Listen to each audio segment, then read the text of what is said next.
నమస్తే. నేను మీ Gopi. Welcome back to our channel. ఈరోజు మనతో మాట్లాడడానికి జర్నలిస్ట్ చరణ్ పర్మి గారు ఉన్నారు. అన్న నమస్తే అన్న. నమస్తే అన్న, గత కొన్ని గంటల నుంచి జానీ మాస్టర్ మీద ఒక టాపిక్ అయితే బాగా వైరల్ అవుతుంది. ఒక స్త్రీ ఆయన మీద లైంగిక ఆరోపణలు అయితే చేస్తుంది. సో అందులో భాగంగా ఈరోజు ఉదయం జనసేన పార్టీ నుంచి ఆయన సస్పెండ్ చేయడం జరిగింది. ఆ పార్టీ వ్యవహారాలకు కొంచెం దూరంగా ఉండమని చెప్పింది. కొంచెం మందలిచ్చినట్టుగా ఆయన ముందుగానే ఫోన్ చేసి వార్నింగ్ ఇచ్చినట్టు చెప్తున్నారంట. సో దీని మీద మీ స్పందన ఏంటి? అవును, ఈ ఇష్యూ అనేది చాలా పెద్దది కదా. లైంగిక ఆరోపణలు అనేవి ఏ పార్టీకైనా సరే ఆ పార్టీ యొక్క ఇమేజ్ని డ్యామేజ్ చేస్తాయి. ఎందుకంటే ప్రజల కోసం పరిపాలించడానికి మేము కట్టుబడి వచ్చాము అని చెప్పుకున్న వాళ్ళు కొద్దిగా నీచమైన పనులు ఇటువంటివి చేస్తే ఖచ్చితంగా ఆ పార్టీ ఇప్పటిదాకా పెంచుకున్న గ్రాఫ్ కావచ్చు, ప్రజల పట్ల ప్రజలకు వాళ్ళ మీద ఉండే గౌరవం కావచ్చు, ఇవన్నీ కూడా పడిపోతాయి. చివరికి అది రాజకీయంగా పార్టీకి దెబ్బ తగిలే అవకాశం కూడా ఉంటుంది. అది ఇవన్నీ జనసేన పార్టీ ఆలోచించినంత అమాయకత్వం అయితే లేదు కదా వాళ్ళకి. సో ఆలోచించారు. అయితే మరి జనసేన పార్టీలో జానీ అంత కీలకమైన నాయకుడు, ఆ స్థాయి ఉన్న నాయకుడు అని చెప్పి చూస్తే ఈ మాస్టర్ కొరియోగ్రాఫర్ జానీ గారు మంచి జనసేన పార్టీలో ఒక మంచి పలుకుబడి ఉన్న నాయకుడు, ఒక మంచి వాయిస్ ఉన్న నాయకుడు. ఎందుకంటే ఆ పార్టీలో రాజకీయాల్లో ఉండి ఆ పార్టీ తరపు నుంచి మాట్లాడడం వేరు, వేరే సినిమా ఇండస్ట్రీ నుంచి వచ్చి మాట్లాడడం వేరు. సో అటువంటి వాళ్ళల్లో జానీ మాస్టర్ ముందుంటాడు. జనసేన పార్టీకి ఆయన ఒక పాట కూడా రాశారు, దానికి కంపోజ్ కూడా ఆయన చేశారు.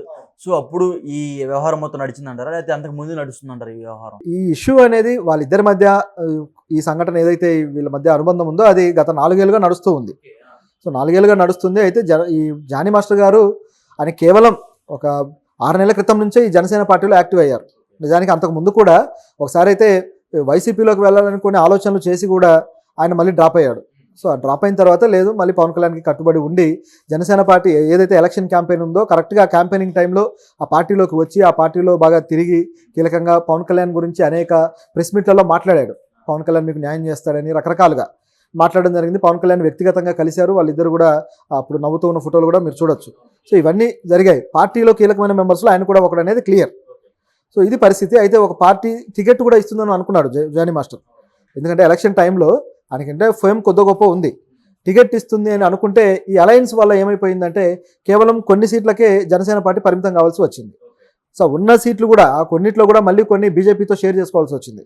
ఎందుకంటే కూటమిలో బీజేపీ భాగమే అయినా టీడీపీ నుంచి ఏ సీట్లు కూడా బీజేపీకి ఇవ్వలేదు. ఏవైతే జనసేన కేటాయించారో ఈ సీట్ల నుంచి బీజేపీకి ఇవ్వాల్సి వచ్చింది. సో అంత దారుణంగా ఈ జనసేన పరిస్థితి ఏర్పడింది. ఓకే, ఇందులో భాగంగా ఈరోజు పెద్ద కాంట్రవర్సీ నడుస్తుంది. మన మీడియా వాళ్ళందరూ ఫోన్ చేసిన సరే జానీ మాస్టర్ ఫోన్ లిఫ్ట్ చేయట్లేదు. జానీ మాస్టర్ పరారీలో ఉన్నట్టు చెప్తున్నారు. దానికి మీరేమంటారు? జానీ మాస్టర్ నిజానికి ఈ సంఘటన తర్వాత మీడియాలో ఎక్కడా లేడు. సో ఇటువంటిది వచ్చినప్పుడు ఎవరైనా షాక్ అవుతారు నిజానికి. సో ఆయన బహుశా ఎవరికి కనపడకుండా అండర్గ్రౌండ్కి అయితే వెళ్ళి ఉండాలి. సో ఆయన తిరిగి తన లాయర్లతో మాట్లాడో లేకపోతే తన సన్నిహితులతో మాట్లాడో దీన్ని ఏ విధంగా అప్రోచ్ అయితే బాగుంటుందని తను ఒక తిరిగి కౌంటర్ తోటి వస్తాడని చెప్పేసి మనం గెస్ చేయొచ్చు. ఎందుకంటే గతంలో కూడా డ్రగ్స్ కేసులో కూడా నిజానికి బెంగళూరులో ఏదైతే రేవ్ పార్టీ ఉందో హేమ గారు ఇటువంటి వాళ్ళందరూ కూడా అక్కడ అరెస్ట్ అయినప్పుడు జానీ మాస్టర్ కూడా ఉన్నాడు అని చెప్పేసి ఒక పర్సన్ చూపిస్తూ వచ్చారు. చూపించినప్పుడు అప్పుడు కూడా ఆ రోజు సాయంత్రం వరకు కూడా జానీ మాస్టర్ మీడియా ముందుకు రాలేదు. ఆ తర్వాత మళ్ళీ సాయంత్రం ఎప్పుడో మీడియా ముందుకు వచ్చేసి నేను కాదు, అక్కడ ఉంది నేను కాదు, వేరే వ్యక్తి, ఆ హెయిర్ స్టైల్ అంతా నాలాగా ఉంది కాబట్టి మీరు అట్లా అనుకుంటున్నారు, నేను వేరే షూటింగ్లో ఉన్నానని చెప్పేసి ఆయన వీడియో కూడా చేశాడు. ఇటువంటి పార్టీలకు కానీ ఇటువంటి యాక్టివిటీస్కి కానీ నేను మాత్రం వెళ్ళను అని చెప్పేసి తన క్యారెక్టర్కి తానే ఒక స్టాంప్ అయితే సర్టిఫికేట్ అయితే ఇచ్చుకునే ప్రయత్నం చేశాడు.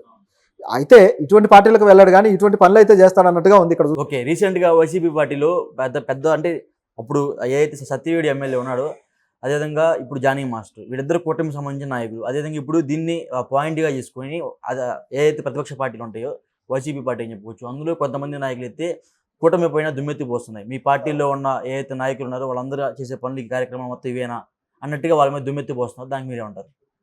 దొందే తిట్టాలంటే ఇద్దరిని తిట్టాలి. ఎందుకంటే ఇప్పుడు వైసీపీ పార్టీలో ఏమి అంత పుణ్యాత్మలు ఏం లేరు. వాళ్ళు కూడా ఈ పనులన్నీ చాలా చేశారు కదా. ఇప్పుడు దువాడ ఇష్యూ ఇంకా నలుగుతూనే ఉంది, దాంట్లో క్లారిటీ లేదు. ప్రజలకు ప్రజాప్రతినిధిగా 20 ఏళ్ళు 30 ఏళ్ళు రాజకీయం చేసిన వాళ్ళు వాళ్ళ జీవితాల్లో ఇన్ని మరకలు ఉంటాయా అని తలుచుకుంటే ఆశ్చర్యం వేస్తుంది. అయితే వ్యక్తిగత జీవితాలు వాళ్ళ ఇష్టం, వాళ్ళ పని వాళ్ళు చేసుకోవచ్చు, అందులో ఏ సమస్య లేదు. ఒక వ్యక్తి ఒక మహిళతోటి అది ఏ సంబంధమైనా కావచ్చు, అటువంటి ఏ అనుబంధమైనా కావచ్చు, ప్రేమ కావచ్చు, వాళ్ళు కలిసి ఉండటం ఏ తప్పు కాదు. సో నిజానికి వైసీపీకి సంబంధించిన విషయాల్లో కానీ మహిళే ముందుకు వచ్చేసి తనను అత్యాచారం చేశారనేది సమస్య. దీని మీద కేసులు అయితే జరుగుతాయి. కాబట్టి ఇటువంటి వాటిల్లో ఖచ్చితంగా తప్పు పట్టాల్సిందే.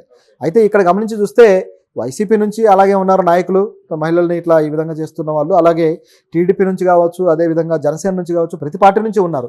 అధికారం చేతిలోకి రాగానే మారిపోయే వ్యవస్థ ఇప్పుడు వచ్చింది. కాబట్టి ఎవరిని ఉపేక్షించలేదు, అందరినీ తప్పుపట్టాల్సిందే. కాకపోతే వీళ్ళ సోషల్ మీడియా హ్యాండిల్స్ ఏంటంటే ఏ పార్టీకి ఆ పార్టీకి ఈ ఐటీ సెల్స్ ఉన్నాయి కాబట్టి వీళ్ళు బురద చల్లుకోవడంలో ముందుంటారు. ఇప్పుడు మమ్మల్ని ముందు బురద చల్లారు, మేము చల్లించుకున్నాం, మాకు మరకలు అయ్యాయి కాబట్టి మేము కూడా మీకు బురద చల్లుతాం. ఓకే, ఇంకో న్యూస్ కూడా బాగా వైరల్ అవుతుంది. పవన్ కళ్యాణ్ జానీ మాస్టర్ ఫోన్ చేసి వార్నింగ్ ఇచ్చినట్టు కూడా ఒక న్యూస్ అయితే బాగా వైరల్ అవుతుంది. పవన్ కళ్యాణ్ గారు ఎప్పుడైతే ఈ జనసేన పార్టీ సంబంధించి ఈ ఇష్యూ ఎప్పుడైతే బయటకు వచ్చిందో వెంటనే మధ్యాహ్నం పూట ఈ పార్టీ నుంచి మేము తప్పిస్తున్నాము అన్నట్లుగా, అంటే ఇంకా తప్పించడం కూడా కాదు, మీరు పార్టీ కార్యకలాపాల్లో పాల్గొనొద్దు, వ్యవహారాల్లో దూరంగా ఉండండి అని చెప్పి చెప్పారు. అంటే పూర్తి స్థాయిలో జానీ మాస్టర్ని తప్పించే సాహసం జనసేన పార్టీ చేయట్లేదు. ఇది ఇక్కడ క్లియర్. ఎందుకంటే పార్టీ వ్యవహారాలకు దూరంగా ఉండడం అంటే పార్టీలో ఉండే దూరంగా ఉండమని, పార్టీ నుంచి తీసేయడం కాదు. కానీ ఈ సత్యవేడు ఎమ్మెల్యే విషయంలో ఏం జరిగింది, టీడీపీ ఆయన పార్టీ నుంచి తప్పించింది. పైగా ఆయన ఎమ్మెల్యే కూడా, సిట్టింగ్ ఎమ్మెల్యేనే పార్టీ నుంచి తప్పించింది టీడీపీ. కానీ ఇక్కడ జానీ మాస్టర్ ఎమ్మెల్యే కాదు, మరో నాయకుడు కాదు, కానీ పార్టీ నుంచి ఆయన అయితే సస్పెండ్ చేయలేదు. సో దీన్ని బట్టి పవన్ కళ్యాణ్కి జానీ మాస్టర్ మీద ఉన్న ఆపేక్ష ఏంటిదో అర్థమవుతుంది. సో వాళ్ళిద్దరి మధ్య ఉండే అనుబంధం అర్థమవుతుంది. జానీ మాస్టర్ని ఇప్పుడు కానీ తప్పిస్తే ఇక జీవితంలో మళ్ళీ జానీ మాస్టర్ ఆ పార్టీలోకి వచ్చే అవకాశం ఉండదు. ఎందుకంటే ఇక అది పూర్తి స్థాయి అవమానం. పార్టీ నుంచి తీసేశారంటే అది అవమానే కదా ఎవరికైనా. కాబట్టి తీసేయకుండా ఆయన సేవలను ఉపయోగించుకోవడానికి పవన్ కళ్యాణ్ ఆల్రెడీ తన ఇంట్రెస్ట్లోనే ఉన్నాడు. జానీ మాస్టర్ని ఇంకా అభిమానిస్తున్నాడని చెప్పక తప్పదు. అయితే ఇక ఈ వార్నింగ్ ఇచ్చారనే రూమర్ కూడా ఇది పూర్తి స్థాయి వాస్తవంగా కనబడడం లేదు. ఎందుకంటే పార్టీ నుంచి తప్పిస్తే ఇటువంటివన్నీ జరుగుతాయి. నువ్వు తప్పు చేసావు కాబట్టి నీకు శిక్ష పడాల్సిందే అని వార్నింగ్ ఇస్తారు. పార్టీ నుంచి తప్పించట్లేదంటే దాని అర్థం ఏంటి, నువ్వు పార్టీలో ఉండాలనే కదా. సో ఇంక ఈ వార్నింగ్లు ఈ క్వశ్చన్లు అన్నీ ఉండవు నాకు తెలిసి. సో ఇంకోటిసరికి అసలు ఆయన తప్పేం చేశారు నాకు అర్థం కావట్లేదు. దాని నుంచి ఏం తప్పు చేశారు ఆయన? ఆవిడ పెట్టిన కేసు ప్రకారం ఆవిడ ఏం పెట్టింది, లైంగిక వేధింపుల కేసు, అత్యాచారం చేశాడు అని పెట్టింది. సో 376 రేప్ కేసు, దాంతోపాటు క్రిమినల్ అంటే నా మీద దాడి చేశాడు అని చెప్పేసి క్రిమినల్ కేసు పెట్టింది, అది 506 ఆ కేసు పెట్టింది. దాంతోపాటు మరొక కేసు, మరో సెక్షన్ కింద కూడా బెదిరింపులకు పాల్పడ్డాడని చెప్పేసి 323 ఆ కేసు సెక్షన్ 323 క్లాస్ 2N అనే సెక్షన్ కింద కేసు పెట్టింది. సో ఈ సెక్షన్లన్నీ బట్టి చూస్తే జానీ మాస్టర్ ఈ 3 యాక్టివిటీలు చేసినట్టే.